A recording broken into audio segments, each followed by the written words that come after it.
Hello everyone, welcome to our tutorial again. And in this tutorial, we are going to learn about NodeMon. So, what is NodeMon and why NodeMon is required? Let's get started. So now see, now you have any application. Now suppose you have created one file inside of a folder. Now let me give a name abc.js. This already exists. Okay, let me give another name express show.js.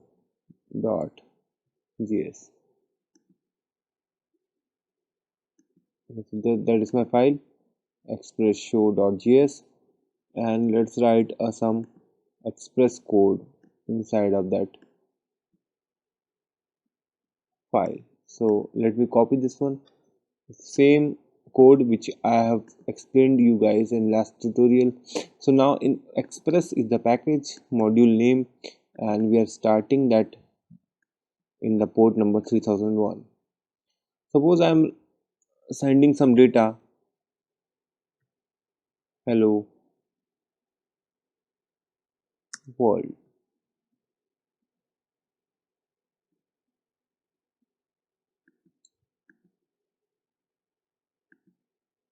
Evolve.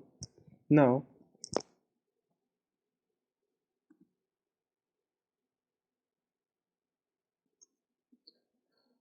if I want to run this application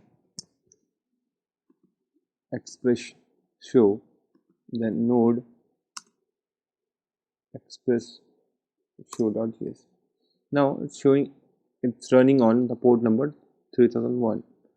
But now if I have changed some content, now I have made it hello world to hello world, and if I save it, then again I need to close that server, and again I need to start the server.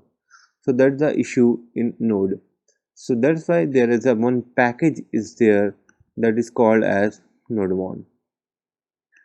So we need to install first NodeMon. I have already installed, but I have to tell you guys how to install it.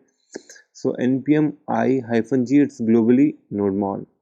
So NodeMon package is going to install, and you should use sudo if you are using Linux or MacBook. If you click, enter your password and run it. I have already installed, but if it's installing again, so I'll be getting the package NodeMon in your library. It's a version 1.19.2. Now the same application which we are running through the node, if I want to run through the NodeMon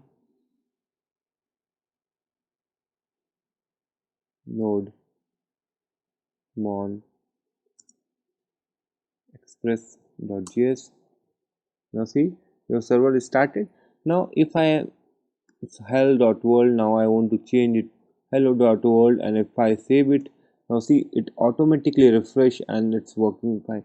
Now if I go and run this one, now it's showing hello world, and if I refresh it again, and if I'm changing content here world only, now it auto refresh, and if I press it again, yeah, now its output is world. So it's making your life easy, and NodeMon package is very useful.